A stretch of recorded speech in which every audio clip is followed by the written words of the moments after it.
Good morning everyone. Praise God. എൻ്റെ പേര് മഞ്ജു. ദൈവത്തിൻ്റെ നാമത്തിന് മഹത്വം ഉണ്ടാകട്ടെ. നമ്മൾക്ക് ഈ ലോകത്തിൽ ജീവനും ഭക്തിക്കും ആവശ്യമായിട്ടുള്ളതെല്ലാം നമ്മളുടെ പിതാവ് യേശു ക്രിസ്തു നമുക്ക് തന്നിട്ടുണ്ട്. യേശുവിനെ പറ്റിയുള്ള അറിവ് കൊണ്ട് നമുക്ക് അതെല്ലാം ആക്സസ് ചെയ്തെടുക്കാൻ പറ്റും. ദൈവത്തെ അറിയുക അല്ലെ. ഇപ്പൊ പിതാവിനോട് യേശു ക്രിസ്തു ഇങ്ങനെയാണ് പ്രാർത്ഥിച്ചത്, പിതാവെ അങ്ങനെ അറിയുക എന്നുള്ളത് അല്ലെ. അങ്ങ് വിട്ടിരിക്കുന്ന യേശു ക്രിസ്തുവിനെ അറിയുക എന്നുള്ളതാണ് നിത്യജീവൻ. അപ്പൊ നിത്യജീവൻ എന്ന് പറഞ്ഞത് അറിവാണ്. അപ്പൊ നമ്മൾക്ക് അറിവ് കിട്ടണമെങ്കിൽ, ദൈവത്തെ പറ്റിയുള്ള അറിവ് കിട്ടണമെങ്കിൽ നമ്മൾ ഹോളി സ്പിരിറ്റ് ഗോഡിനാൽ നയിക്കപ്പെടുന്ന വ്യക്തികളായിരിക്കണം. സ്പിരിച്വലി മൈൻഡഡ് ആയിട്ടിരിക്കുന്ന ആൾക്കാരായിരിക്കണം. സ്പിരിച്വലി മൈൻഡഡ് ആയിരിക്കുന്ന ആൾക്കാർ അവർക്ക് എന്താ പറയുക, സ്പിരിച്വലി മൈൻഡഡ് ആയിരിക്കുന്ന മൈൻഡ് എന്ന് പറഞ്ഞു കഴിഞ്ഞാൽ അത് ജീവനാണ്, സമാധാനമാണ്. പക്ഷേ ജഡത്തിന്റെ സ്വഭാവത്തിൽ ജീവിക്കുന്നവരാണെങ്കിൽ അവരുടെ മൈൻഡ് എന്ന് പറഞ്ഞാൽ മരണമാണ് അല്ലെ. എന്ന് വെച്ച് കഴിഞ്ഞാൽ ജീവൻ ഇല്ല അവിടെ. അപ്പൊ അങ്ങനെയുള്ളവർക്ക്, ജഡത്തിന്റെ സ്വഭാവത്തിൽ ജീവിക്കുന്നവർക്ക് ദൈവത്തെ പറ്റി അറിയാൻ സാധിക്കത്തില്ലെങ്കിൽ നിത്യജീവൻ നമുക്ക് നമ്മുടെ ഉള്ളിൽ ഉണ്ടാകത്തില്ല. നിത്യജീവൻ നമുക്ക് ഉണ്ടാകത്തില്ല അല്ലെ. ദൈവത്തെ പറ്റി അറിഞ്ഞുകൊണ്ട്, യേശുവിനെ മനസ്സിലാക്കിക്കൊണ്ട് യേശുവിനെ പോലെ ആയിത്തീരുക, അതാണ് പിതാവിന്റെ ആഗ്രഹം അല്ലെ. പിതാവ് ഇങ്ങനെയാണ് നമ്മളെ പറ്റി വിചാരിക്കുന്നത്. പിതാവിന്റെ ആഗ്രഹവും നമ്മളെ പറ്റിയുള്ള ഇഷ്ടവും ഹിതവും ഇത് തന്നെയാണ്, നമ്മൾ തന്റെ പുത്രനായിട്ടുള്ള യേശുവിനെ പോലെ ആയിത്തീരുക. അപ്പൊ പിതാവിന് നമ്മൾ മനസ്സിലാക്കേണ്ട രീതിയിൽ യേശുവിനെ പറ്റി നമുക്ക് അറിയത്തില്ല, നമ്മൾ മനസ്സിലാക്കുന്നില്ലെങ്കിൽ, അവന്റെ വഴി കൂടെ നടക്കുന്നില്ലെങ്കിൽ നമ്മൾ എന്നും എന്താ പറയുക, വീണുപോയ മനുഷ്യരായിട്ട് തന്നെ നിലനിൽക്കുകയും ചെയ്യും. അതോടൊപ്പം തന്നെ നമ്മൾക്ക് പിതാവുമായിട്ട് അല്ലെങ്കിൽ പുത്രനുമായിട്ട് ഒരു ബന്ധം ഉണ്ടാകത്തില്ല. അതോടുകൂടി തന്നെ നമ്മൾ എന്നും ഒരു വീണൊരവസ്ഥയിൽ തന്നെ ആയിരിക്കും. പക്ഷെ അതിനായിട്ടല്ല ദൈവം നമ്മളെ വിളിച്ചിരിക്കുന്നത്. യേശുവിനെ അറിയുകയും ദിവസം പ്രതി അവന്റെ ഇമേജിലേക്ക് അല്ലെ, അവനെ പോലെ ആയിത്തീരുകയും ചെയ്യുക, അതാണ് പിതാവിന് നമ്മളെ പറ്റിയുള്ള ഹിതം. അങ്ങനെ തന്നെ ആകുകയും നമ്മൾ ചെയ്യണം അല്ലെ. അപ്പൊ നമ്മളുടെ ജഡത്തിന്റെ സ്വഭാവത്തിന് എതിരാണ്. അപ്പൊ അതിനെപ്പറ്റിയാണ് എനിക്ക് സംസാരിക്കാനുള്ള. അപ്പം നമുക്കൊന്ന് പ്രാർത്ഥിക്കാം. പ്രാർത്ഥിച്ചതിന് ശേഷം സംസാരിക്കാത്ത സമയത്ത് നന്ദി പറയും. താങ്ക് യു ജീസസ് മാസ്റ്റർ, അങ്ങയുടെ വചനത്തിലായിട്ടും ഇന്ന് ഞങ്ങളോട് സംസാരിക്കുന്നതായിട്ട് നന്ദി പറയുന്നു. കർത്താവ്, അങ്ങയുടെ വചനം കേട്ടുകൊണ്ട് ജീവിക്കുന്ന വ്യക്തികളായിരിക്കട്ടെ, അതനുസരിച്ച് ജീവിക്കുന്ന വ്യക്തികളായിരിക്കട്ടെ. കർത്താവ്, കേട്ടിട്ട് ഉപേക്ഷിച്ച് കളഞ്ഞുകൊണ്ട് ഞങ്ങളുടെ രീതിയിൽ പോകുന്ന വ്യക്തികളാകാതിരിക്കട്ടെ. കർത്താവ്, താങ്ക് യു ജീസസ് മാസ്റ്റർ, അങ്ങയുടെ കൃപയ്ക്കായിട്ട് നന്ദി പറയുന്നു. ഇന്നും ഞങ്ങളോട് സംസാരിക്കണമേ. അങ്ങയുടെ വചനത്തിൽ വേരുന്ന ജീവിതം നയിക്കാനുള്ള കൃപ ഞങ്ങൾക്ക് തന്നെ അപേക്ഷിക്കുന്നു. അങ്ങേക്ക് എല്ലാ ഗ്ലോറിയും വരട്ടെ, യേശുവിന്റെ നാമത്തിൽ ആമേൻ. ഒന്നാമത്തെ കൊരിന്ത്യരിലേക്ക് പോകും. അതിന്റെ 2ാമത്തെ ചാപ്റ്റർ ഫുള്ളായിട്ടൊന്ന് വായിക്കാം. പിന്നെ 16 വാക്കുകളേ ഉള്ളൂ. പിന്നെ 3ാമത്തെ ചാപ്റ്ററിന്റെ 1 തൊട്ട് 4 വരെയുള്ള വാക്കുകളും. ഒന്നാമത്തെ കൊരിന്ത്യന്റെ 2ാമത്തെ ചാപ്റ്റർ ഫുള്ളും, പിന്നെ എന്താ പറയാ 3ാമത്തെ ചാപ്റ്ററിന്റെ 1 തൊട്ട് 4 വരെയുള്ള വാക്കുകൾ. ഇതിങ്ങനെ പറഞ്ഞിരിക്കുന്നത്: ഞാനും സഹോദരന്മാരും നിങ്ങളുടെ അടുക്കൽ വന്നപ്പോൾ വചനത്തിന്റെയോ ജ്ഞാനത്തിന്റെയോ വൈഭവം കൂടാതെ അത്രേ ദൈവത്തിന്റെ സാക്ഷ്യം നിങ്ങളോട് പ്രസ്താവിപ്പാൻ വന്നു. അപ്പൊ ഇത് ഞാൻ എന്നൊക്കെ പറയുമ്പോൾ പോൾ എഴുതിയതാണ് കൊരിന്ത്യർക്ക് അല്ലെ. ആ ചർച്ചിനെ പറ്റി ചർച്ചിനെ എഴുതിയാണ്. ആ ചർച്ചിനെ പറ്റി പറയുവാണെങ്കിൽ ഇങ്ങനെയാ: വളരെയധികം സ്പിരിച്വൽ ഗിഫ്റ്റുകൾ, ആത്മീയ വരങ്ങൾ ഉണ്ടായിരുന്ന ചർച്ചാണ്. പക്ഷെ അതോടുകൂടി തന്നെ, അതിന്റെ ഒപ്പം തന്നെ വളരെയധികം എന്താ പറയുക, ജഡത്തിന്റെ സ്വഭാവത്തിൽ ജീവിച്ചു പോയിക്കൊണ്ടിരുന്ന ചർച്ചായിരുന്നു അല്ലെ. 1.5 വർഷത്തോളം സമയം പോൾ കൊരിന്തിലുണ്ടായിരുന്നു. ഏതൻസിൽ നിന്ന് വന്നു കഴിഞ്ഞിട്ട് പിന്നെ രണ്ടാമത്തെ തന്റെ മിഷണറി ട്രിപ്പിലാണ് ദൈവം പോൾ വഴി ഈ കൊരിന്ത്യൻ ചർച്ച സ്ഥാപിക്കുന്നത്. അപ്പോൾ നമുക്ക് കൊരിന്ത്യൻ പട്ടണത്തെ പറ്റി പറയുവാണ്. വളരെയധികം മോശമായിട്ടുള്ള ജീവിതം. കൊരിന്ത്യൻ ആ ഏരിയയെ പറ്റി പറയുവാണ്. വളരെയധികം എന്താ പറയുക, ഐഡൽ വർഷിപ്പേഴ്സും അങ്ങനെ എല്ലാ തരത്തിലുള്ള സമൂഹത്തിന്റെ തിന്മ വളരെയധികം ഉണ്ടായിരുന്ന ഒരു ഏരിയയാണ്. പക്ഷെ അവിടെ ദൈവം പറഞ്ഞു, പോളിനോട് പറഞ്ഞു, എനിക്കിവിടെ ആളുകളുണ്ട് അല്ലെ എന്ന് പറഞ്ഞു. പ്രീച്ച് ചെയ്യുന്നതിൽ ഭയപ്പെടേണ്ടെന്ന്, ഇനി ആരും ഒന്നും ഉപദ്രവിക്കാൻ പോകുന്നില്ല എന്ന് ദൈവം പറഞ്ഞു. അങ്ങനെ പോൾ അവിടെ പ്രീച്ച് ചെയ്യണം. 1.5 വർഷത്തോളം അവിടെ താമസിക്കും. ദൈവം ഒരുപാട് പേരെ അവിടുന്ന് രക്ഷിക്കുന്നു. അക്വിലയും പ്രിസ്കിലയൊക്കെ ആ സമയത്ത് കൊരിന്തിലുണ്ടായിരുന്ന വ്യക്തികളായിരുന്നു. അപ്പൊ അവർ ഇറ്റലിയിൽ നിന്ന് വന്നിരുന്ന സമയത്ത് അല്ലെ. അപ്പം അവരോടൊപ്പം പോൾ കുറച്ച് നാളും വർക്ക് ചെയ്യുകയും ചെയ്തു. അപ്പൊ നമുക്ക് അപ്പോസ്തല പ്രവൃത്തി 18 പോകുമ്പോൾ നമുക്കത് കാണാൻ പറ്റും. അങ്ങനെ ഇപ്പൊ പോൾ പറയും, ഞാൻ നിങ്ങളുടെ അടുത്തേക്ക് വന്നപ്പോൾ, സഹോദരന്മാർ നിങ്ങളുടെ അടുക്കൽ വന്നപ്പോൾ വചനത്തിന്റെയോ എന്താ പറയുക, ജ്ഞാനത്തിന്റെയോ വൈഭവം കൂടാതെ എത്ര ദൈവത്തിന്റെ സാക്ഷ്യം നിങ്ങളോട് പ്രസ്താവിപ്പാൻ വന്നത്. ക്രൂശിക്കപ്പെട്ടവനായ യേശുക്രിസ്തുവിനല്ലാതെ മറ്റൊന്നും അറിയാത്തവനായി നിങ്ങളുടെ ഇടയിൽ ഇരിക്കണം എന്ന് ഞാൻ നിർണയിച്ചു. ഞാൻ ബലഹീനതയോടും ഭയത്തോടും വളരെ നടുക്കത്തോടും കൂടെ നിങ്ങളുടെ ഇടയിൽ ഇരുന്നു. നിങ്ങളുടെ വിശ്വാസത്തിനും മനുഷ്യരുടെ ജ്ഞാനമല്ല, വിശ്വാസത്തിനും മനുഷ്യരുടെ ജ്ഞാനമല്ല, ദൈവത്തിന്റെ ശക്തി തന്നെ ആധാരമായിരിക്കേണ്ടതിന് എന്റെ വചനവും എന്റെ പ്രസംഗവും ജ്ഞാനത്തിന്റെ വശീകരണ വാക്കുകളാൽ അല്ല, ആത്മാവിന്റെയും ശക്തിയുടെയും പ്രദർശനത്താൽ എത്രേ ആയിരുന്നത്. അപ്പൊ ഇവിടെ പോള് പറയുക, ഞാൻ നിങ്ങളുടെ അടുത്തേക്ക് വന്നപ്പോൾ ഞാന് ഈ ലോകത്തിന്റെ പരമായിട്ടുള്ള ഫിലോസഫിയിലോ വലിയ വാക്ചാതുര്യത്തിലോ ഒന്നുമല്ല വന്നിരിക്കുന്ന. അപ്പൊ ഏതരത്തിലുള്ള മനുഷ്യർക്കൊക്കെ നമുക്കറിയാമല്ലോ, അവർക്ക് ഈ ഗ്രീക്കുകാർ എന്ന് പറയപ്പെടുന്നവര് എന്ന് വെച്ചാൽ അവർക്ക് ഈ ഫിലോസഫിയിലൊക്കെ വളരെയധികം താല്പര്യം ഉള്ള ആൾക്കാരാ അല്ലെ. ഇപ്പൊ ഏതൻസിലൊക്കെ കാര്യം ഏറോപ്പേസ് എന്നൊക്കെ പറഞ്ഞ അവിടെയൊക്കെ ഉള്ള കാര്യം എന്ന് വെച്ചാൽ അവര് എപ്പോഴെപ്പോഴും പുതിയ കാര്യങ്ങൾ അറിയാനും അതിനെപ്പറ്റി ഡിസ്കസ് ചെയ്യാനൊക്കെ വലിയ താല്പര്യമുള്ള ആൾക്കാർ. അപ്പൊ പോള് പറയും, ഞാൻ നിങ്ങളുടെ അടുത്തേക്ക് വന്നപ്പോ ഞാൻ എൻ്റെ ബലഹീനതയോടും ഭയത്തോടും വളരെ നടുക്കത്തോടും കൂടി നിങ്ങളുടെ ഇടയിൽ ഇരുന്നത്. ഞാൻ ഫിലോസഫി എന്ന് പറഞ്ഞുകൊണ്ടോ അല്ലെങ്കിൽ എൻ്റെ ചാതുര്യം കൊണ്ടോ എൻ്റെ അറിവ് കൊണ്ടോ. അപ്പൊ പോള് നമുക്കറിയാം ഗമാലിയലിന്റെ കടയിലൊക്കെ പഠിച്ചിരുന്ന ആളാണ്. വളരെയധികം ബ്രില്യൻ്റ് ആയിട്ട് വളരെയധികം പഠിച്ച വ്യക്തിയാണ്, വളരെയധികം അറിവുള്ള വ്യക്തിയാണ്. പക്ഷെ പോള് പറയും, അതൊന്നും പറയുന്നതിന് വേണ്ടിയല്ല ഞാൻ വന്നത്, അതൊന്നും അല്ല എനിക്ക് അറിയേണ്ടത് അല്ലെ. ഞാൻ ബലഹീനതയോട് കൂടി തന്നെയായിരുന്നു, ഭയത്തോടു കൂടി തന്നെയായിരുന്നത്.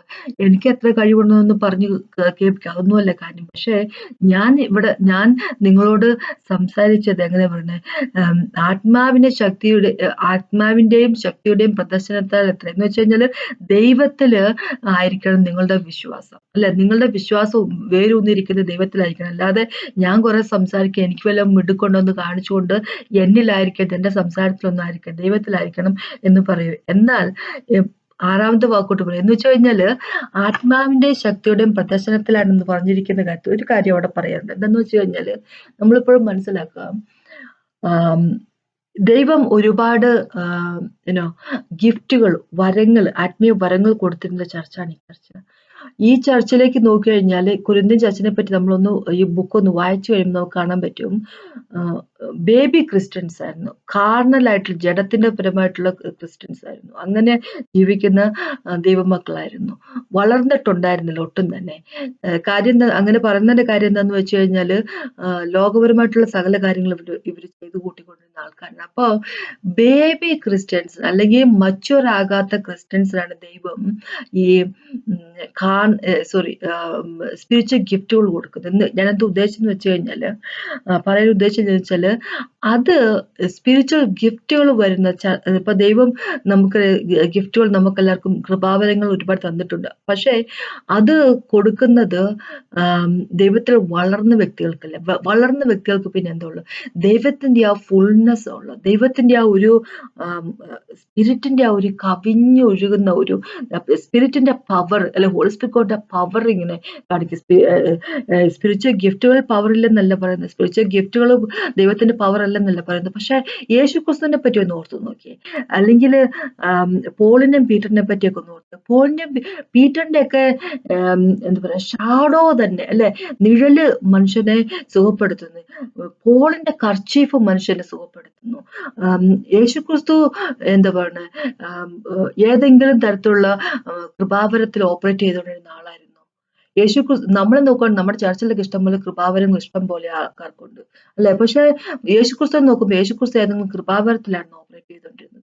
യേശുക്രിസ്തു ഓപ്പറേറ്റ് ചെയ്തുകൊണ്ടിരുന്നത് എങ്ങനെയാന്ന് വെച്ച് കഴിഞ്ഞാൽ ഹോളി സ്പിരിറ്റ് ഗോഡ് നിറച്ച, ഹോളി സ്പിരിറ്റ് ഗോഡിനെ നയിക്കപ്പെടും. Completely holy spirit God control ചെയ്തുകൊണ്ടിരുന്ന യേശുക്രിസ്തുവിനെ കൺട്രോൾ ചെയ്തിട്ട് എന്താ പറയാ മരുഭൂമിയിലേക്ക് കൊണ്ടുപോവുക ടെംപ്റ്റ് ചെയ്യപ്പെടുന്നതിന് വേണ്ടി അല്ലെ. അങ്ങനെ ഒരു കൺട്രോളിങ് പവറില്ല. ഹോളി സ്പിരിറ്റ് ഗോഡ് നിറഞ്ഞു കവിഞ്ഞിരിക്കുക അല്ലെ, 7 ഫോൾഡ് അല്ലെ എന്താ പറയാ ആട്രിബ്യൂട്ട്സ് ഹോളി സ്പിരിറ്റ് ഗോഡിന്റെ ഉണ്ടായിരുന്നില്ല യേശു ക്രിസ്തുവില് അല്ലെ. നമുക്കറിയാവുന്ന കാര്യമാണ്, ഐസയാല് 11 നമ്മൾ വായിക്കുന്ന കാര്യമാണ്. അപ്പൊ അങ്ങനെയാകുമ്പോ ഈ പോളും ഒക്കെ അങ്ങനെ തന്നെയാ, അവര് കംപ്ലീറ്റ് ആയിട്ട് ഓവർ പവർ ചെയ്തിരിക്കുക. ഓവർ പവർ അല്ല, അങ്ങനെ പറഞ്ഞ ഓവർടേക്ക് ചെയ്യപ്പെട്ടിരിക്കുക, എംപവർ ചെയ്യപ്പെട്ടിരിക്കുക ഹോളി സ്പിരിറ്റ് ഗോഡിനാല് അല്ല. അവർക്ക് എന്താ പറയാ, അവർക്ക് പ്രാർത്ഥിക്കേണ്ട കാര്യമൊന്നുമില്ല, ദൈവമേ എനിക്ക് ഒരു കൃപാവരം തരണമേ, എന്താ പറയാ എനിക്കൊരു പ്രോഫസി ചെയ്യാനുള്ള കൃപാവരം തരണമേ, അങ്ങനെയൊന്നും പ്രാർത്ഥിക്കേണ്ട കാര്യമില്ല. കാര്യം എന്താ വെച്ചാല് അവര് വാ തുറന്നാലേ ഹോളി സ്പിരിറ്റ് ഗോഡ് അവർ കൺട്രോൾ ചെയ്തിട്ട് അങ്ങനെ സംസാരിക്കും അല്ലെ. അപ്പൊ അങ്ങനെയാണ് മച്യൂർ ആയിട്ടുള്ള ആൾക്കാർക്ക് അങ്ങനെയാണ്. പക്ഷെ നമുക്ക് മെച്യൂരിറ്റി ഇല്ലാത്ത, ദൈവത്തിൽ വളർന്നിട്ടില്ലാത്ത വ്യക്തികൾക്കാണ് ദൈവം കൃപാവരം കൊടുക്കുന്നത്. പക്ഷെ എന്നാ നമ്മളുടെ ഇടയ്ക്ക് എത്ര പേർക്ക് കൃപാവരം ഉണ്ടല്ലേ? അപ്പൊ എന്ന് വെച്ച് കഴിഞ്ഞാൽ നമ്മളൊക്കെ ഒരുപാട് ഇങ്ങനെ ദൈവത്തിൽ വളരാൻ ഒരുപാടിരിക്കുന്നു എന്നുള്ളതാണ് കാണിക്കുന്നത്, അല്ലെ? ഒരുപാട് നമ്മൾ വളരാൻ കിടക്കുന്നു എന്ന് കാണിക്കുന്നു. നമ്മൾക്ക് യേശുവിനെ പോലെ ആയിത്തീരണം, അല്ലെ? അപ്പൊ അതിനെപ്പറ്റി സംസാരിക്കുള്ളൂ. അപ്പൊ ഇവിടെ പറയുക, 6ാമത്തെ വാക്ക് പറയും, എന്നാൽ തികഞ്ഞവരുടെ ഇടയിൽ, തികഞ്ഞവർ എന്ന് പറയുമ്പോൾ മച്യൂർ ആയിട്ടിരിക്കുന്ന, അല്ലെ? മെച്യൂരിറ്റി ഉള്ള ആൾക്കാരുടെ ഇടയിൽ, എന്നാൽ തികഞ്ഞവരുടെ ഇടയിൽ ഞങ്ങൾ ജ്ഞാനം സംസാരിക്കുന്നു, ഈ ലോകത്തിന്റെ ജ്ഞാനമല്ല, നശിച്ചു പോകുന്നവരായ ഈ ലോകത്തിന്റെ പ്രഭുക്കന്മാരുടെ ജ്ഞാനവുമല്ല, ദൈവം ലോക സൃഷ്ടിക്ക് മുമ്പേ നമ്മുടെ തേജസ്സിനായി മുൻനിയമിച്ചതും പറഞ്ഞിരുന്നതുമായ ദൈവത്തിന്റെ ജ്ഞാനമത്രേ മർമ്മമായി ഞങ്ങൾ പ്രസ്താവിക്കുന്നു. അത് ഈ ലോകത്തിന്റെ പ്രഭുക്കന്മാർ ആരും അറിഞ്ഞില്ല. അറിഞ്ഞിരുന്നു എങ്കിൽ അവർ തേജസ്സിന്റെ കർത്താവിനെ ക്രൂശിക്കയില്ലായിരുന്നു. ദൈവം തന്നെ സ്നേഹിക്കുന്നവർക്ക് ഒരുക്കിയിട്ടുള്ളതും കണ്ണ് കണ്ടിട്ടുമില്ല, ചെവി കേട്ടിട്ടുമില്ല, ഒരു മനുഷ്യന്റെയും ഹൃദയത്തിൽ തോന്നിയിട്ടില്ല എന്ന് എഴുതിയിരിക്കുന്നുവല്ലോ. അപ്പൊ ഇവിടെ പറയുക, ഞാൻ നിങ്ങളുടെ അടുത്തേക്ക് വന്നപ്പോൾ നിങ്ങളോട് ശരിക്കും പറഞ്ഞപ്പോ 3ാമത്തെ ചാപ്റ്ററിലേക്ക് പോകുമ്പോൾ ഇങ്ങനെ പറഞ്ഞിരിക്കുന്നത്, നിങ്ങൾക്ക് പാല് നിങ്ങൾക്ക് ഞാൻ ഫീഡ് ചെയ്തു എന്ന് പറഞ്ഞിരിക്കുന്നത്, മിൽക്ക് ഫീഡ് ചെയ്തു എന്ന് വെച്ച് കഴിഞ്ഞാല് ബേസിക് ആയിട്ടുള്ള കാര്യങ്ങൾ മാത്രമേ നിങ്ങളോട് പറഞ്ഞിട്ടുള്ളൂ. കാര്യം എന്ന് വെച്ചാൽ നിങ്ങൾ വളർന്നിട്ടുണ്ടായിരുന്നില്ല. പക്ഷെ വളർന്നവരുടെ ഇടയിലേക്ക് പോകുമ്പോൾ, തികഞ്ഞവരുടെ ഇടയ്ക്ക്, മെച്യൂരിറ്റി ഉള്ളവരുടെ ഇടയിലേക്ക് പോകുമ്പോൾ, മെച്യൂരിറ്റി എന്ന് പറഞ്ഞാൽ യേശുവിൽ വളർന്ന വ്യക്തികൾ, യേശുവിന്റെ കയ്യിലേക്ക് തന്റെ ഹൃദയങ്ങളെ കൊടുത്തിരിക്കുന്ന വ്യക്തികൾ, ദൈവത്തിന് വഴി കൂടെ നടക്കുന്ന, ദൈവത്തിന്റെ വചനം അനുസരിച്ച് നടക്കുന്ന വ്യക്തികൾ, അല്ലെ? അതിനെപ്പറ്റിയൊക്കെ എന്താ പറയുക, തങ്ങൾ അറിഞ്ഞ സത്യത്തിൽ സത്യത്തെ വിടാതിരിക്കുന്നവർ, ലോകത്തിന്റെ രീതിയിലേക്ക് തിരിച്ചു പോകാതിരിക്കുന്നവർ, അങ്ങനെയൊക്കെയുള്ളവരാ മച്യൂരിറ്റി ഉള്ളവർ, തികഞ്ഞവർ എന്ന് പറയുന്നത്, അല്ലെ? പക്ഷെ കൊരിന്ത്യൻ ചർച്ച അങ്ങനെയായിരുന്നില്ല. അവര് ലോകത്തിന്റെ പരമായിട്ടുള്ള കാര്യങ്ങൾ ചെയ്യുന്നവരായിരുന്നു. അവരുടെ ഇടയിൽ തന്നെ വഴക്കുണ്ടായിരുന്നു, അടിയുണ്ടായിരുന്നു. അവരുടെ ഇടയിൽ തന്നെ എന്താ പറയുക, ഒരു കൂട്ടം ആൾക്കാര് പോളിനായിട്ടും, പിന്നെ അപ്പോളോസിന്റെ ഒരു കൂട്ടുണ്ട്. ഒരേ ചർച്ചിന്റെ അകത്ത് തന്നെ പല ഡിവിഷൻസ് ഉണ്ട്, പല ഗ്രൂപ്പ് ഉണ്ടായിരുന്നു, ഗ്രൂപ്പിസം ഉണ്ടായിരുന്നു. എന്താ പറയാ, മോശപ്പെട്ട രീതിയിൽ ബന്ധങ്ങൾ ഉണ്ടായിരുന്ന വ്യക്തികളായിരുന്നു അവര്, അല്ലെ? അച്ഛന് 2ാം ഭാര്യയെ തന്നെ ഭാര്യയാക്കി വെച്ചുകൊണ്ടിരിക്കുന്ന ആൾക്കാരുണ്ടായിരുന്ന ചർച്ചായിരുന്നു. അങ്ങനെ ഒരുപാട് പ്രശ്നങ്ങൾ ചർച്ച എന്ന് വെച്ചാൽ ലോകം ചർച്ചിന്റെ അകത്തുണ്ടായിരുന്നു ചുരുക്കം, അല്ലെ? അങ്ങനെ ഒരു വീക്കായിട്ടുള്ള ഒരു കാര്യങ്ങൾ കൊണ്ട് നടന്നു പോയിക്കൊണ്ടിരുന്ന ചർച്ചാണ്. അതേ സമയത്ത് അവര് കൃപാവരങ്ങൾ ഓപ്പറേറ്റ് ചെയ്തുകൊണ്ടിരിക്കുകയും ചെയ്യുന്ന ഒരു ഇതായിരുന്നു. അപ്പൊ ഇവിടെ പോൾ പറയും, എന്നാൽ തികഞ്ഞവരുടെ ഇടയിൽ ഞങ്ങൾ ജ്ഞാനം സംസാരിക്കുന്നു, ഈ ലോകത്തിന്റെ ജ്ഞാനമല്ല, നശിച്ചു പോകുന്നവരെ ഈ ലോകത്തിന്റെ പ്രഭുക്കന്മാരുടെ ജ്ഞാനവുമല്ല, ദൈവം ലോക സൃഷ്ടിക്ക് മുമ്പേ നമ്മുടെ തേജസ്സിനായി മുൻനിശ്ചയിച്ചതും മറിഞ്ഞിരുന്നതുമായ ദൈവത്തിന്റെ ജ്ഞാനമത്ര മർമ്മമായി ഞങ്ങൾ പ്രസ്താവിക്കുന്നു. അപ്പൊ ദൈവത്തിന്റെ ജ്ഞാനം പ്രസ്താവിക്കുന്നത്, അത് കേട്ട് കഴിഞ്ഞാൽ മനസ്സിലാകുന്നതും, എന്താ പറയുക, ദൈവം വെളിപ്പെടുത്തി കൊടുക്കുന്ന, അപ്പോസ്തലന്മാർ വഴി വെളിപ്പെടുത്തി കൊടുക്കുമല്ലോ, വെളിപ്പെടുത്തി കൊടുക്കുക ദൈവത്തിൽ വളർന്നിരിക്കുന്ന വ്യക്തികൾക്കാണ്, അല്ലെ? അപ്പൊ കൊരിന്ത്യൻ ചർച്ച് ദൈവത്തിൽ വളർന്നിട്ടുണ്ടായിരുന്നില്ല. അപ്പൊ ദൈവത്തിൽ വളർന്നിട്ടില്ലെങ്കിൽ, മെച്യൂരിറ്റി ഉള്ളവരല്ല എങ്കിൽ, ഇന്നും ജഡത്തിന്റെ സ്വഭാവത്തിൽ ജീവിക്കുന്ന വ്യക്തികളാണെങ്കിൽ ദൈവത്തിന്റെ ജ്ഞാനം അറിയത്തില്ലെന്ന് പറഞ്ഞിരിക്കുന്നു. ഇവിടെ ദൈവം പറഞ്ഞല്ലോ. അപ്പൊ ദൈവത്തിന്റെ ജ്ഞാനം എന്ന് പറഞ്ഞാൽ യേശു ക്രിസ്തു, അല്ലെ? ഹോപ്പ് ഓഫ് ഗ്ലോറി എന്ന് പറഞ്ഞ കൊളോസ്യർക്ക് 1ാമത്തെ ചാപ്റ്ററിൽ പറഞ്ഞിരിക്കുന്നത് പ്രത്യാശയാണ്, അല്ലെ? ഹോപ്പ് ഓഫ് ഗ്ലോറിയാണ്, മഹത്വത്തിന്റെ പ്രത്യാശ, അല്ലെ? അതെന്ന് പറഞ്ഞാല് യേശു ക്രിസ്തു നമ്മുടെ ഉള്ളിലുള്ള. അപ്പൊ എന്താ പറയുക, യേശു വഴി നമ്മളെയും കൂടെ, ജെന്റൈൽസിനെയും കൂടെ ദൈവത്തിന്റെ കുടുംബത്തിന്റെ പാട്ടാക്കുന്നെന്നും, തന്റെ പുത്രൻ ലോകത്തിലേക്ക് വിടുന്ന പുത്രൻ ക്രൂശിൽ മരിക്കുമെന്നും, മരിച്ചു ഉയർത്തെഴുന്നേൽക്കുമെന്നും, എന്താ പറയാ, ജെന്റൈൽസും കൂടെ, അല്ലെ? ജാതികളും ദൈവത്തിന്റെ കുടുംബത്തിന്റെ പാട്ടാവുന്ന യേശു ക്രിസ്തു നമ്മളെല്ലാവരും അനുഗ്രഹിക്കപ്പെട്ടിരിക്കുന്നത് ബേസിക് ആയിട്ടുള്ള കാര്യങ്ങൾ, അല്ലെ? അതിനേക്കാളും ഒക്കെ എല്ലാം ഒരുപാട് ആഴത്തിലുള്ള കാര്യങ്ങൾ, ദൈവത്തിന്റെ വിജ്ഞാനം, ദൈവത്തിന്റെ ജ്ഞാനം, ദൈവം അത് മറച്ചു വെച്ചിരിക്കുന്നത്, അല്ലെ? കാലാകാലങ്ങളിൽ വെളിപ്പെടുത്താതിരിക്കുന്ന കാര്യങ്ങൾ, അതെല്ലാം നമുക്ക് വെളിപ്പെടുത്തി ദൈവം തരണമെങ്കിൽ നമ്മൾ യേശുവിൽ വളരുന്ന വ്യക്തിയായിരിക്കും. ജഡത്തിന്റെ സ്വഭാവമുള്ള വ്യക്തികളായിരിക്കും, ജഡത്തിലാൽ ഓപ്പറേറ്റ് ചെയ്യപ്പെടുന്ന വ്യക്തികളായിരിക്കും, ജഡത്തിൽ ഓപ്പറേറ്റ് ചെയ്യപ്പെടുന്ന മനസ്സുള്ളവര്, അതിന്റെ അങ്ങനെ ഗവേൺ ചെയ്യുന്ന മനസ്സത്, അത് മരണമാണ്, അല്ലെ? നമുക്കറിയാം, റോമർക്കെതിരായിട്ട് 8ാമത്തെ ചാപ്റ്ററിൽ പറഞ്ഞിരിക്കുന്ന കാര്യം. പക്ഷെ സ്പിരിറ്റിനാൽ ഓപ്പറേറ്റ് നയിക്കപ്പെടുന്ന വ്യക്തികളുടെ മനസ്സെന്ന് പറഞ്ഞു കഴിഞ്ഞാൽ അത് ജീവനാണ്, സമാധാനമാണ്. അപ്പൊ അങ്ങനെയുള്ള വ്യക്തികളാണ്, ജീവനും സമാധാനത്തിലും ജീവിച്ചു പോകുന്ന വ്യക്തികളാണ് എന്ന് വെച്ചാൽ ഹോളി സ്പിരിറ്റ് ഗോഡിനാൽ നയിക്കപ്പെടുന്ന വ്യക്തികൾ, യേശുവിന്റെ വചനത്തിൽ ജീവിക്കുന്ന വ്യക്തികളാണ് വ്യക്തികളാണ്. എന്താ പറയാ, ജ്ഞാനമുള്ള വ്യക്തികൾ. അപ്പൊ 9ാമത്തെ വാക്ക് പറഞ്ഞിരിക്കുന്നത്, ദൈവം നമുക്ക് വേണ്ടി കരുതിയിരിക്കുന്നത് ഒരു കണ്ണ് കണ്ടിട്ടില്ല, ചെവി കേട്ടില്ല, ഒരു മനുഷ്യന്റെ ഹൃദയത്തിലേക്കും വന്നില്ല. അതുപോലെ കാര്യങ്ങൾ നമുക്ക് വേണ്ടി ദൈവം വെച്ചിരിക്കുന്നത്. യേശുവിനെ പോലെ ആയിത്തീരുക എന്നുള്ളത്, നമ്മളെ ആക്കി തീർക്കുക എന്നുള്ള പിതാവിന്റെ ആഗ്രഹം അല്ലെ. അതിനായിട്ട് നമ്മളെ തന്നെ ദൈവമായിട്ട് ദൈവത്തിന്റെ പാതയിൽ നമ്മളെ തന്നെ ഒരുക്കി നിർത്തണം അല്ലെ. അതനുസരിച്ച് നമ്മൾ ജീവിക്കുന്ന വ്യക്തികളായിരിക്കണം. അങ്ങനെയല്ലെങ്കിൽ ഇതൊന്നും സാധിക്കത്തില്ല എന്ന് ദൈവം പറഞ്ഞിരിക്കും. 10ാമത്തെ വാക്കുണ്ട്, നമുക്കോ ദൈവം തന്റെ ആത്മാവിനാൽ വെളിപ്പെടുത്തിയിരിക്കുന്നു. അപ്പൊ ഇതെല്ലാം ദൈവത്തിന്റെ മർമ്മം അല്ലെ, ദൈവത്തിന്റെ ആ ഒരു ഡീപ്പായിട്ടുള്ള നോളജ് ദൈവം ഹോളി സ്പിരിറ്റ് ഗോഡിനാൽ നമുക്ക് വെളിപ്പെടുത്തി തരുക. ആത്മാവ് സകലത്തെയും ദൈവത്തിന്റെ ആഴങ്ങളെയും ആരായുന്നു അല്ലെ. മനുഷ്യനുള്ളത് അവനിലെ മനുഷ്യാത്മാവല്ലാതെ മനുഷ്യൻ ആർ അറിയുന്നു. അവണ്ണം തന്നെ ദൈവത്തിലുള്ളത് ദൈവാത്മാവല്ലാതെ ആരും ഗ്രഹിച്ചിട്ടില്ല. നാമോ ലോകത്തിന്റെ ആത്മാവിനെയല്ല ദൈവം നമുക്ക് നൽകിയത് അറിവാനായി ദൈവത്തിൽ നിന്നുള്ള ആത്മാവിനെ അത്രേ പ്രാപിച്ച്. അത് ഞങ്ങൾ മനുഷ്യ ജ്ഞാനം ഇപ്പൊ 12 വരെ പറയട്ടെ. അപ്പൊ ദൈവത്തിന്റെ മർമ്മങ്ങളല്ല, ദൈവത്തിന്റെ വിജ്ഞാനവും ദൈവത്തിന്റെ ജ്ഞാനവും മിസ്റ്ററി എല്ലാം ദൈവം ഹോളി സ്പിരിറ്റ് ഗോഡ് വഴി നമുക്ക് വെളിപ്പെടുത്തി തരുക. പക്ഷേ ഒരു അപ്പൊ ഹോളി സ്പിരിറ്റ് ഗോഡിനാൽ നയിക്കപ്പെടുന്ന വ്യക്തികളായിരിക്കണം നമ്മളല്ലേ. ഇങ്ങനെ ഇവിടെ പറഞ്ഞിരിക്കുന്നത്, മനുഷ്യന്റെ കാര്യങ്ങൾ, മനുഷ്യന്റെ അന്തരാത്മാവിലുള്ള കാര്യം അവന്റെ ആത്മാവിനല്ല വേറെ ആർക്കും അറിയത്തില്ല അല്ലെ. അതുകൊണ്ടാണ് നമ്മളോട് ദൈവം പറയുന്നത് ആത്മാവിൽ സംസാരിക്കണം എന്ന് പറഞ്ഞത്, ടോക്കിംഗ് ടങ് അല്ലെ. അത് വേണം, അന്യഭാഷ സംസാരിക്കണം എന്ന് പറഞ്ഞു. കാരണം അന്യഭാഷ സംസാരിക്കുന്നത് നമ്മുടെ സ്പിരിറ്റാ, ആത്മാവെന്നാണ് ദൈവത്തോട് കമ്മ്യൂണിക്കേറ്റ് ചെയ്യുന്നത്. അപ്പോൾ ഇവിടെ പറയാ, ദൈവത്തിന്റെ ആത്മാവായിരിക്കുന്ന ഹോളി സ്പിരിറ്റ് ഗോഡിന് മാത്രമേ ഉള്ളൂ ദൈവത്തിന്റെ കാര്യങ്ങൾ അറിയത്തുള്ളൂ, ഡീപ്പർ ആയിട്ടുള്ള കാര്യങ്ങൾ അറിയത്തുള്ളൂ. അപ്പൊ ഹോളി സ്പിരിറ്റ് ഗോഡാണ് നമുക്കത് കമ്മ്യൂണിക്കേറ്റ് ചെയ്ത് തരുന്നത്, നമുക്കത് വെളിപ്പെടുത്തി തരുന്നത് അല്ലെ. നമുക്ക് ലഭിച്ചിരിക്കുന്ന ആത്മാവെന്ന് പറഞ്ഞാൽ ഹോളി സ്പിരിറ്റ് ഗോഡ്, ലോകത്തിന്റെ ആത്മാവല്ല. 13ാമത്തെ വാക്കോട് പറയുക, അത് ഞങ്ങൾ മനുഷ്യജ്ഞാനം ഉപദേശിക്കുന്ന വചനങ്ങളാൽ അല്ല, ആത്മാവ് ഉപദേശിക്കുന്ന വചനങ്ങളാൽ തന്നെ പ്രസ്താവിച്ചുകൊണ്ട് ആത്മീയർക്ക് ആത്മീയമായത് തെളിയിക്കുന്നു. അപ്പൊ ഞങ്ങളിപ്പോ സംസാരിക്കുന്നത് മനുഷ്യരുടെ ജ്ഞാനം ഉപയോഗിച്ചുകൊണ്ടല്ല, ആത്മാവിന്റെ ജ്ഞാനം ഉപയോഗിച്ചുകൊണ്ടാണ് അത് വെളിപ്പെടുത്തി തരുന്നത്. ആത്മീയന്മാർക്ക് ആത്മീയമായത് തെളിയിക്കുന്നു. എന്നാൽ പ്രാകൃത മനുഷ്യൻ ദൈവാത്മാവിന്റെ ഉപദേശം കൈക്കൊള്ളുന്നില്ല, അത് അവന് പോഷത്വം ആകുന്നു. ആത്മീയമായി വിവേചിക്കേണ്ടതാകിയാൽ അത് അവന് ഗ്രഹിപ്പാൻ കഴിയുന്നതുമില്ല. ആത്മീകനോ സകലത്തെയും വിവേചിക്കുന്നു, താൻ ആരാലും വിവേചിക്കപ്പെടുന്നതുമില്ല. കർത്താവിന്റെ മനസ്സറിഞ്ഞ് അവനെ ഗ്രഹിപ്പിക്കാവുന്നവൻ ആർ? നാമോ ക്രിസ്തുവിന്റെ മനസ്സുള്ളത്. അപ്പൊ പ്രാകൃതമായിട്ടുള്ള മനുഷ്യൻ എന്ന് വെച്ച് കഴിഞ്ഞാൽ ഈ നാച്ചുറൽ ആയിട്ട് ലോകത്തിൽ കാണുന്ന മനുഷ്യർക്ക് ഇതൊന്നും പറഞ്ഞാൽ മനസ്സിലാകത്തില്ല. ഹോളി സ്പിരിറ്റ് ഗോഡ് അവർക്ക് റിവീൽ ചെയ്ത് കൊടുത്താൽ അവർക്ക് മനസ്സിലാകത്തില്ല. കാരണം വെച്ചാൽ ഹോളി സ്പിരിറ്റ് ഗോഡ് ഇല്ല അവരുടെ ഉള്ളിൽ. ഹോളി സ്പിരിറ്റ് ഗോഡ് ഉണ്ടെങ്കിൽ മാത്രമേ ഉള്ളൂ നമ്മുടെ ആത്മാവിനോട് ഹോളി സ്പിരിറ്റ് ഗോഡ് സംസാരിക്കുമ്പോഴാണ് നമുക്ക് കാര്യം മനസ്സിലാകുന്നത്. നമ്മുടെ ആത്മാവ് ജീവിക്കുന്ന ആത്മാവാകണം അല്ലെ.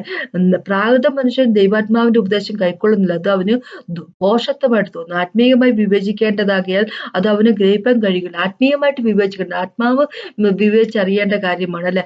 ഹോളി സ്പിരിറ്റ് ഗോഡ്, ദൈവത്തിന്റെ ആത്മാവും മനുഷ്യന്റെ ആത്മാവുമായിട്ട് കമ്മ്യൂണിക്കേറ്റ് ചെയ്യുമ്പോൾ അവിടെ നിന്ന് മാത്രമേ കാര്യങ്ങൾ മനസ്സിലാകത്തുള്ളൂ. പക്ഷെ പ്രാകൃത മനുഷ്യൻ അതില്ല, അത് അവന്റെ ആത്മാവ് ചത്തുപോയതാണ് അല്ലെ. പ്രാകൃത മനുഷ്യൻ പറഞ്ഞ ലോകത്തിൽ കാണുന്ന മനുഷ്യൻ, നമ്മളും അങ്ങനെ തന്നെയാണ് ദൈവത്തിൽ വിശ്വസിക്കുന്നതിന് മുമ്പായിട്ടുള്ള കാര്യത്തെ പറ്റി അല്ലെ. അപ്പൊ എന്ന് വെച്ച് കഴിഞ്ഞാൽ നമ്മുടെ ആത്മാവ് അതെങ്ങനെയാണ് അല്ലെ, ഹോളി സ്പിരിറ്റ് ഗോഡുമായിട്ടാണോ കണക്റ്റഡ്, ഹോളി സ്പിരിറ്റ് ഗോഡിനാൽ നയിക്കപ്പെടുന്നതാണോ അല്ലെ, സ്പിരിച്വലി മൈൻഡഡ് ആണോ എന്നുള്ളതിനെ പറ്റി ഇവിടെ പറയുന്നത്. പ്രാകൃത മനുഷ്യരുടെ പോലെയുള്ള ആത്മാവുമായിട്ട് നടക്കുന്ന വ്യക്തിയാണെങ്കിൽ എന്ന് വെച്ചാല് ജഡത്തിന്റെ സ്വഭാവത്തിൽ ജീവിക്കുന്ന വ്യക്തികളാണെങ്കിൽ ദൈവം പറയുന്നതൊന്നും നമുക്ക് മനസ്സിലാവത്തില്ല എന്നാ പറഞ്ഞിരിക്കുന്നത് അല്ലെ. അത് ഫൂളിഷ്നെസ് ആയിട്ട് നമുക്ക് തോന്നത്തുള്ളൂ. ഇനിയിപ്പോ 3ാമത്തെ ചാപ്റ്ററിലേക്ക് പോവുകയാണെങ്കിൽ 1 തൊട്ട് 4 വരെയുള്ള വാക്കുകൾ ഇങ്ങനെ വായിക്കുവാണെങ്കിൽ, ഞങ്ങൾ പിന്നെയും സോറി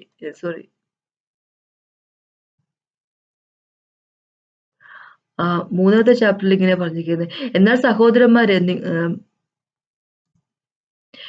സഹോദരന്മാരെ നിങ്ങളോട് എനിക്ക് ആത്മീകന്മാരോട് എന്ന പോലെ അല്ല, ജഡികന്മാരോട് എന്ന പോലെ, ക്രിസ്തു ശിശുക്കളായോട് എന്ന പോലെ അത്രേ സംസാരിക്കാൻ കഴിഞ്ഞുള്ളൂ അല്ലെ. ഞാൻ ആദ്യം വന്ന സമയത്ത് നിങ്ങളോട് ജഡികന്മാരോട് പോലെ സംസാരിക്കാൻ കഴിഞ്ഞുള്ളൂ.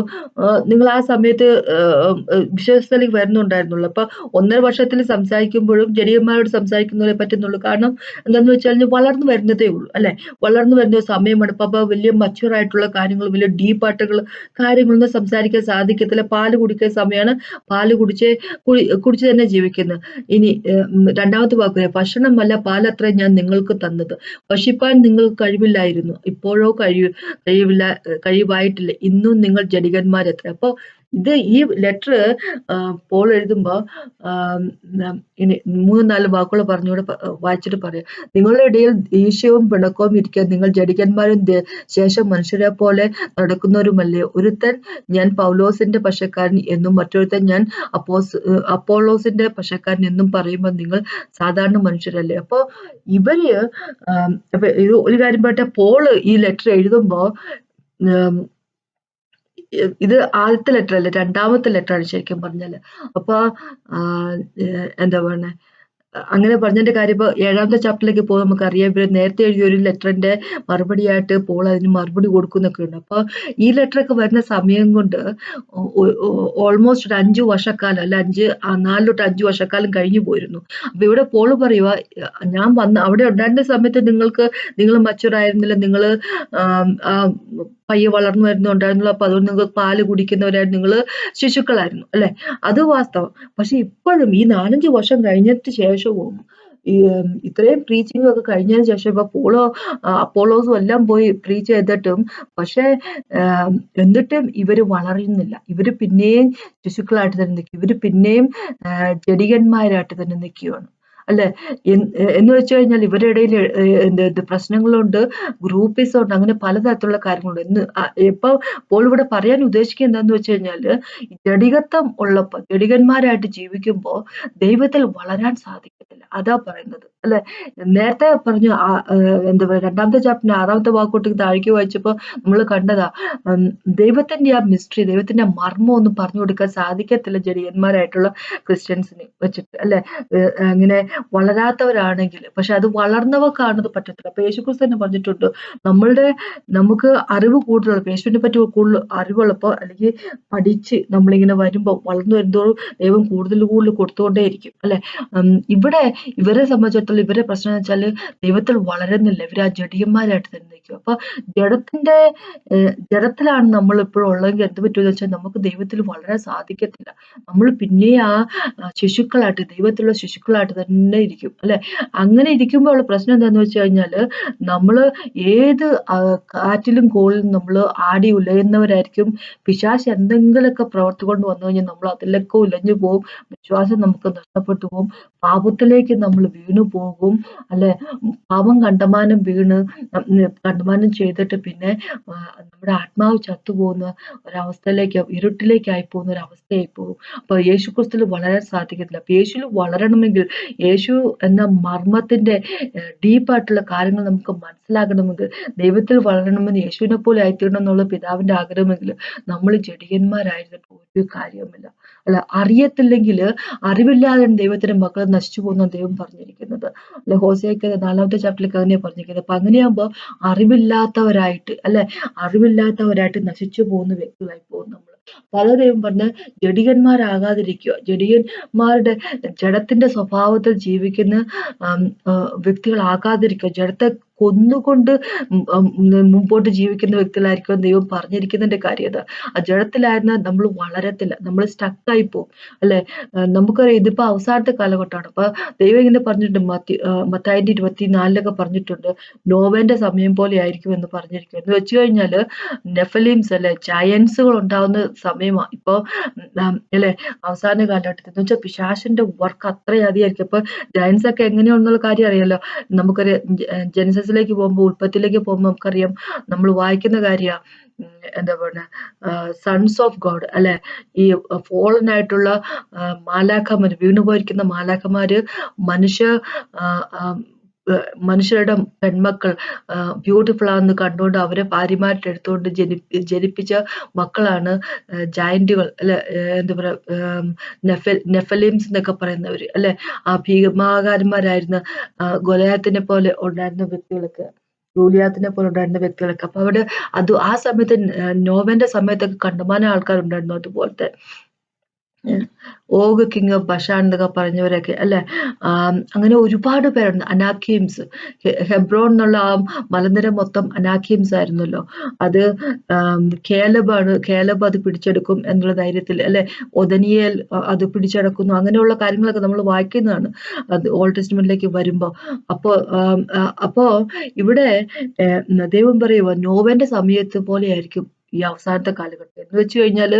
നമ്മൾ നേരത്തെ കുറച്ച് ദിവസം മുമ്പൊക്കെ കേട്ടതാ, UFO ഫയലല്ലേ, അൺഐഡന്റിഫൈഡ് ഫ്ലൈയിങ് ഒബ്ജക്റ്റിന്റെ ഫയലൊക്കെ US ഗവൺമെന്റ് ഒക്കെ റിലീസ് ചെയ്ത കാര്യമൊക്കെ നമ്മൾ കേട്ടിരിക്കുന്നത്. അതൊക്കെ ഒരു തുടക്കം മാത്രമാണെന്ന് പറയുന്നത്. ഇനി ഇഷ്ടംപോലെ വരാൻ കിടക്കുക കാര്യങ്ങൾ. അപ്പൊ അങ്ങനെയാകുമ്പോൾ നോവന്റെ സമയത്തിലെ പോലെയൊക്കെ ആണെങ്കിൽ ഇതിലെ കൂടെ ഈ അനാക്കീമിന്റെ ആൾക്കാരും നെഫലിമിന്റെ ആൾക്കാരും ഒക്കെ ഭയങ്കര ജൈഗാന്റിക് ആയിട്ടുള്ള ആൾക്കാർ നടക്കും. അല്ലെങ്കിൽ ക്രുക്കഡായിട്ടുള്ള ചിന്താഗതിയായിട്ടും ക്രുക്കഡായിട്ടുള്ള ബുദ്ധിപരമായിട്ടുള്ള കാര്യങ്ങളുമായിട്ടൊക്കെ നടക്കുന്ന വ്യക്തികൾ നമ്മളുടെയൊക്കെ ഇടയിലുള്ളപ്പോൾ, നമ്മൾ വളരാത്ത വ്യക്തികളാണെങ്കിൽ, നമ്മൾ ജഡത്തിന് സ്വഭാവത്തിൽ ബേബി ക്രിസ്ത്യൻസ് ആയിട്ടിരിക്കുന്ന, ശിശുക്കളായിട്ടിരിക്കുന്ന വ്യക്തികളാണെങ്കിൽ അവർ വന്ന് ഒരു അടി തരുമ്പോഴേക്കും നമ്മൾ തവിട് പൊടിയായിട്ട് തീരും അല്ലെ. നമുക്ക് അതിനെ എതിർത്ത് നിൽക്കാൻ സാധിക്കത്തില്ല. യേശുക്രിസ്തു പറയുമ്പോ പിതാവ് പറഞ്ഞ തന്റെ മകനെ പോലെ ആയിരിക്കണം എന്ന് പറയുമ്പോ ഇതുപോലുള്ള ദുഷ്ടപ്രവർത്തികളായിട്ടാ പിശാചു വരുന്നതും വന്നുകൊണ്ടിരിക്കുന്നത് അല്ലെ. ഈ ലോകത്തിന് വെളിച്ചമായിട്ടാണ് നമ്മളെ സൃഷ്ടിച്ചിരിക്കുന്നത്. അപ്പൊ വെളിച്ചമാകണം, നമ്മുടെ ഉള്ളിൽ ശക്തി ഉണ്ടായിരിക്കണം. ശക്തി ഉണ്ടാകണം എങ്ങനെ ഇരിക്കണം? യേശുക്രിസ്തുവിനെ പോലെ ഇരിക്കണം. യേശുക്രിസ്തുവിനെ പോലെ ആണെങ്കിൽ ജഡത്തിന് സ്വഭാവം പറ്റത്തില്ല. ജഡത്തിന് സ്വഭാവം ഉണ്ടെങ്കിൽ നമ്മൾക്ക് വളരാൻ സാധിക്കത്തില്ല അല്ലെ. അപ്പൊ അങ്ങനെയാകുമ്പോൾ നമ്മൾ വീണു പോകുന്ന വ്യക്തികളായിരിക്കും. അപ്പൊ അങ്ങനെ ആകരുതെന്ന് ദൈവം പറഞ്ഞിരിക്കുന്നു. ശിശുക്കളായിരിക്കുന്നവരായിരിക്കരുത്. ഇപ്പോഴും പാല് കുടിച്ചുകൊണ്ട്, ആത്മീയമായിട്ടുള്ള പാല് കുടിച്ചുകൊണ്ടിരിക്കുന്ന വ്യക്തികളായിരിക്കരുത്. സ്ട്രോങ് ആയിട്ട് മീറ്റ് കഴിക്കുന്ന, ഇറച്ചി തിന്നുന്ന പ്രായത്തിലേക്ക് നമ്മൾ മാറേണ്ടിയിരിക്കുന്നു അല്ലെ. സയൻസുകളും നെഫലീംസ് ഒക്കെ വരുമ്പോ ദൈവം ഓൾറെഡി നമ്മളോട് പറഞ്ഞിരിക്കുന്ന കാര്യമുണ്ട്. പിശാചിന്റെ സകല വർക്കിനെയും അവരെ തലയെ ചവിട്ടിക്കൂട്ടാനുള്ള പവർ അല്ലെ, അവന്റെ സകല പവറിനെ ചവിട്ടിക്കൂട്ടാനുള്ള നമുക്ക് അതോറിറ്റി നമുക്ക് തന്നിട്ടുണ്ട്. ആ അതോറിറ്റി പ്രായോഗികമാക്കാൻ സാധിക്കുന്ന എങ്ങനെ, ആർക്കാന്ന് വെച്ച് കഴിഞ്ഞാല് യേശുവിനെ പോലെ വളർന്നിട്ടുള്ള വ്യക്തികൾക്കാണ്. അല്ലാത്തവർക്ക് അത് സാധിക്കത്തില്ല അല്ലെ. അപ്പോ അതിനെപ്പറ്റിയാണ് യേശു പറയുന്നത്. അപ്പൊ നമ്മള് വളർന്ന വ്യക്തികളായിരിക്കും, മച്യൂരിറ്റി ഉള്ള വ്യക്തികളായിരിക്കുക. അല്ലെങ്കിൽ വളരാത്ത വ്യക്തികളാണെങ്കിൽ നമ്മൾ വീണ് പോകുക തന്നെ ചെയ്യും. അപ്പൊ അതിനെപ്പറ്റി ദൈവം പറഞ്ഞു. അപ്പൊ നമുക്കൊന്ന് പ്രാർത്ഥിച്ചുകൊണ്ട് കർത്താവ് സമയത്തിനായിട്ട് നന്ദി പിതാവേ. കർത്താവ് ഞങ്ങൾ അങ്ങനെ പോലെ വ്യക്തികളായിരിക്കട്ടെ, അങ്ങനെ പോലെ വളർന്നിക്കുക സ്ട്രെങ്ത് ഉള്ള വ്യക്തികളായിരിക്കട്ടെ. കർത്താവ് ഞങ്ങൾ വീണ് പോകുന്നവരാകാതിരിക്കട്ടെ. യേശുവിൻ നാമത്തിൽ കർത്താവ് ഞങ്ങളുടെ ഉള്ളിൽ പവർ തന്നെ അപേക്ഷിക്കുന്നു. ബേബികളായിട്ട് കുഞ്ഞുങ്ങളായിട്ട് ഇരിക്കാതെ കർത്താവെ ആത്മീയമായിട്ട് വളരാനുള്ള കൃപ തന്നെ കർത്താവ്. എന്നെ കേട്ടോണ്ടിരിക്കുന്ന ഓരോ വ്യക്തികളോട് പ്രാർത്ഥിക്കുന്നു. എനിക്കും എന്നെ കേട്ടോണ്ടിരിക്കുന്ന വ്യക്തികൾക്കും കർത്താവെ ആത്മീയമായിട്ട് വളരാനുള്ള കൃപ തന്നെ അപേക്ഷിക്കുന്ന യേശുവിൻ നാമത്തിൽ. ഇത് കേട്ടതിന് നന്ദി. ദൈവത്തിന്